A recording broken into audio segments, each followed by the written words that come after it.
What do most of us have in our house that is absolutely adorable, gets on our last nerve, and pretty much rules the roost? Most of us have it, and most of us can't live without it.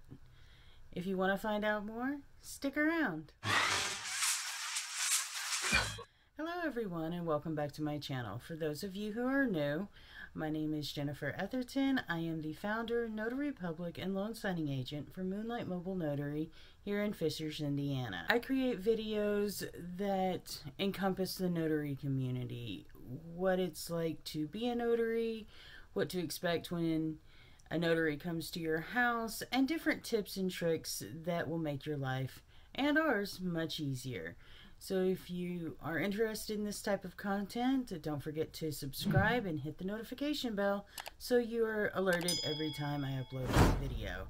And if you like this content, don't forget to hit the thumbs up button. A good majority of us have these little creatures in our homes. We love them. We spend gobs of money on them. Well, that just happens to be our pets. Most people around the world have pets, and they are a wonderful part of our life. And we love our pets. They are an integral part of our world. Just to bring home the point, my two little demons are right there. They are beautiful, they are sweet, and they drive me nuts. I couldn't imagine life without them. And most of us feel the same way. However, it does pose a problem when your notary or your loan signing agent comes over to get business done. What do you do with them? Every notary is different. Now, one thing I do want to touch on is allergies. So it's always a good idea to basically alert your notary when they call to confirm your appointment that you have cats or dogs or whatever you have, just to make sure that they're not allergic. And depending on the level of allergy, you may need to change locations, or in the very worst case scenario, you might have to find a new notary. But most of us, we are pet owners ourselves. Now, this video is going to cover my take on this. Every notary is different, so absolutely check with your notary to find out if they're allergic or if they're terrified of animals. Most of us aren't. So for me, I would adopt every animal I could, but I can't afford it, unfortunately. But I would. I love animals. When I go to a home and I see a dog or a cat and the owner is trying to wrangle them in another room, I just tell them it's fine. You know, just it's fine. And they really do break up what could be an otherwise very boring meeting. You know, our meeting is serious, but you know, there's no reason for it to be dry and coma inducing.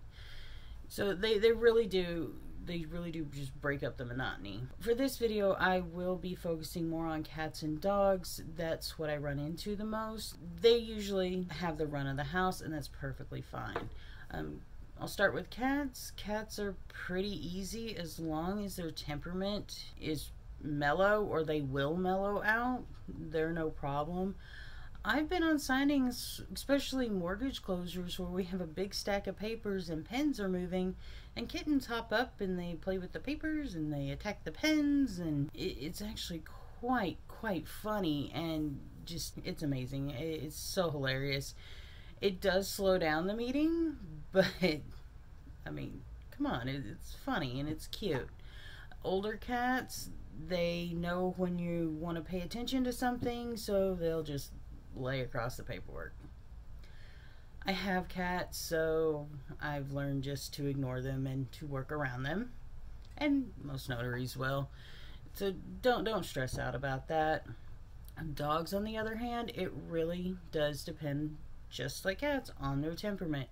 Are they going to consistently bark for the whole time we're there? If that's true, and you have a backyard with a fence, and you know, and weather permitting, you might want to just let them play outside. Or if they're, you know, very high-spirited, you might want to just let them play outside.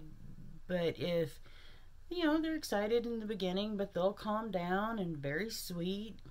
Just let them do what they do. It's no problem. I've had many a dog, you know, around the table just kind of checking out and see what they can get into. And when they find out I'm a boring friend, they go off somewhere and take a nap. Yeah, I'm actually a pretty boring friend when it comes to dogs. I have work to do. I have, however, played tug of war with a dog and continued deciding with, you know, one with one hand, one with the other. And that was interesting, but, you know, we got it done. They are just absolutely, they are my favorite part of the meeting. Let's get real here.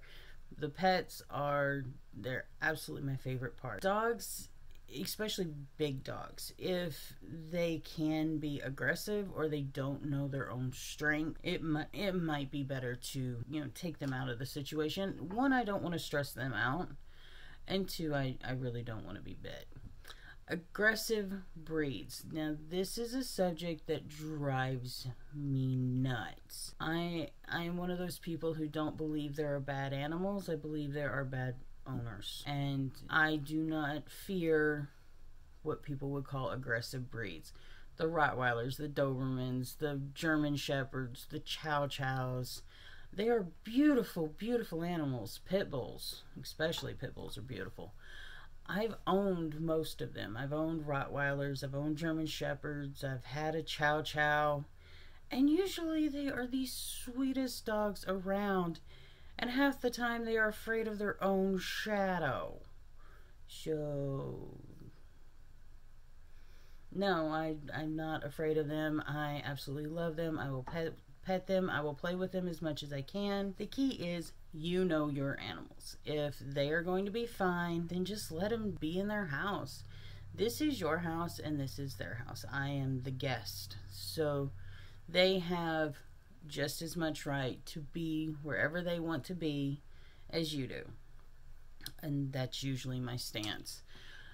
So that's it. Just love your pets. They are absolutely hilarious. I do take pictures of my clients' pets sometimes. I obviously get permission. And here is a picture of one of the last pets I saw. Absolutely a beautiful, fluffy Akita. I think it was an Akita. Correct me if I'm wrong, but absolutely beautiful dog. She was so sweet, but she was huge. She stood about as tall as a table, and she'd come up every once in a while and just want me to pat her head, and I patted her head, and she'd go off and do her thing. But she's absolutely beautiful. So yes, please bring on your pets. I absolutely adore them. So that's really it. What to do with your pets when notaries come over is honestly, first ask if they're allergic, and two, if they're semi-well behaved, just let them be your pets. Let them be dogs. Let them be cats. Birds. I almost forgot birds. As long as they're not going to fly over and poop on the paperwork, just let them do what they do. I've only had birds once, and they just kind of perched on the top of their cage and talked. And yeah, this bird actually talked smack. It was pretty funny. But yeah, bring on your pets. They're absolutely awesome. So that's it today. Just pretty short little tidbit. So if you like this content, don't forget to hit the like button, and also if you want to hear more, hit the subscribe button and that notification bell. I'll see you next Sunday.